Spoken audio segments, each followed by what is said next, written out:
It's weird. It's like you're Yeah, like I was doing that yesterday too. today we're going to talk about attitude and getting through difficult times. My name is Yeah, Rodney. I'm Keith, and this is the More in Common Dad Chronicle, Gorman. where we just decided to set out to chronicle our journey to get where we're going. For our girls to look back upon, see little breadcrumbs about the things we were getting into, things we were discussing, and just how we were navigating the day-to-day journey, and then build some community, put it on the internet, learn from everybody else. So I'm riding my bike, So I'm loosening having a up my shitty back, day. and Rodney's having a I'm having a shitty shitty day. day. Which is like it's weird. It's like every other day. I'm basically just mentally exhausted because I'm not able to get sleep because my daughter's teething real bad the last 2 weeks, and Yeah. it affects everything. Like I'm reading every morning. I read this book, this John Maxwell book called Attitude 101, and it's a refresher. I've read it before. Just talking about the effect of good and bad attitude on yourself and on the teams you're on, and you mentioned to me earlier like optimism, pessimism, kind of playing with that like good bad attitude thing. Yep. And so like I feel just low. I'm low energy. And my attitude is I don't know. I can't even call it. Like it's not a bad attitude. I'm just exhausted. Yeah. And but I wouldn't call it a good attitude. It's more of just it is. Right. And like my only option right now is to keep going. Um, and I think sometimes that's the like sometimes you just gotta Do you keep moving. do you feel it affects your attitude? Because like your attitude is, but Yeah, it definitely does. Why do you ask? What's your thought? well, I mean, when you say it's kind of a neutral thing, right? It's this place that I find myself in often where when you're tired, maybe you're not eating well, maybe you I'm don't eating like your really job. great right now. Oh, that's good. Maybe you don't like your job, right? Maybe not I'm not diagnosing, I'm speaking in generalities here. Um, maybe something happened at home and it hits that wall where it's maybe not a bad attitude, but it prevents you from having a good attitude. And then we see people who have a good attitude and we have like misery loves company. So it makes it hard to embrace a good attitude because you're just like, no, man, things are things are crappy right now. Like, why do you have a good attitude? Or you create Yeah, a story about the other person of how they're faking their good attitude.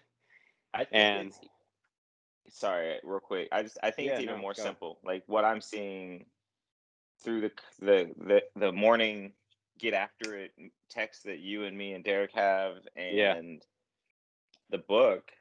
I mean, it's putting really blatantly in front of me in like bold and buzzing letters that it's a choice. Mm-hmm. Yeah. And it's really an ego driven event, you Yeah. know, whether I feel threatened by events happening or uncomfortable or out of my comfort zone or angry that I don't get sleep. Now there's the exhaustion piece. There is a huge physiological piece to being exhausted. Like that will affect brain function. How much? I don't know. But I mean, I find the biggest thing that helps me continue going is talking about it. Mm. Like Yeah. saying that I'm not okay, like stating that Yeah. I'm mad or angry or like I'm exhausted Yeah. lets me just put it on the table and be like, okay, Yeah. well there it is. Now I can keep going. Yeah. Yeah. I think there's a yeah, attitude's one of those things, right? It's easy to have a bad one Yeah. because of, like you said, I mean, I found myself in that the other day when we were talking about oh, I can't remember what it was. We were talking about just accepting the day, and I got off to a really bad start. I was mad because my daughter was taking a really long time to get to school, and it was making me late. and it was doing all that stuff. And you find myself just anchoring on being angry. Like, I want to have a bad attitude about this because I'm right, or because I want to justify the feeling that I'm feeling. And yeah, so that ego component of it, that drive to sit there and say, I want to be mad about this, I want to be angry about this, I want to be irritated about this, and it only affects your attitude further. It's like, well, I don't want to do this today. All of a sudden now everything is affected just because you want to anchor on having a bad attitude. And I find that to be the most common component of having a negative perspective on what's in front of me in the day. And we probably talk about ego a lot more, but like, I don't think you're gonna kill the ego. I mean, it's there for a reason, and I think acknowledging, I think similar to us, like, it just wants to be heard. It's like, okay, it's I'm uncomfortable. I am upset with this situation. Cool. I can still have a good attitude and be upset with the situation. That's right. But I can't when I don't acknowledge it. Usually, it's just like this warpath of like, I'm a scorned person. How dare you be positive and optimistic today? Oh, don't you know sleep? I'm in a bad mood? Why are you talking to me about sleep? Yeah, that's right. That's right. No, attitude's one. I mean, going forward, keeping going forward, being aware, talking about it. Those are all great things. It's hard to make sure that you get out after a day. Because I sit here and feeling all of it and being like, damn, all right, well, I guess I got to choose to have a good attitude now. Yeah. Which sparks some shame. I'm not going to lie. Yeah. Definitely sparks some shame. But at the end of the day, it really is a reframe. It's like, well, if you can lock in on choosing to have a bad attitude, if you can lock in on that train of thought, then you can lock in on the train of thought of having a good attitude, regardless of the circumstances.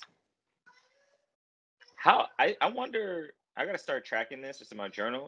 It seems like having a bad attitude, like locking in on it happens unconsciously or subconsciously. Like it's like those stories we tell. It's just like, it's like amygdala. It's like fight or flight. But the good is almost always a choice. Yeah.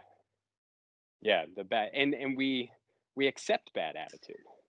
Like, oh, you're not getting sleep. Yeah. Culturally, you're not getting sleep. Man, I get it. I get you're in a bad attitude. I get you're having a bad day. We accept all of those things. But we don't accept helping people change it around, right? We don't accept saying, hey, what can I do to help you feel better today? It's such a fine line though. Because like if you're in that spot, totally, and somebody says the wrong thing, it's just like, it just keeps you going. 20. Yeah, it just keeps you going in that bad attitude. How dare you platitude me right now? Yeah, I want a platitude. Totally. Yeah, it's such a tricky thing. Everything happens for a reason. Don't you give me that right in the middle of come on now. Well, that's different than saying, hey, how can I help you turn this around? What can I help you do? But in the moment, not necessarily. It does feel the same. It feels like, why do I need help? It's the feeling of like, being in this you're place. Stepping over what I just said. Like, that's right. I'm in this place and you're telling me to get out of it. And it's like, wait, that like it actually takes a second to get out of this. I can't just right. How do you get out of it? Like, if you're in a bad place, do you see it as a choice? And how do you make that choice better? I drink a lot of caffeine and I hold babies. Caffeine, babies. Babies. That should be at the but that front, question not the was end. Not to Rodney. To the I know what it was world. for. All right.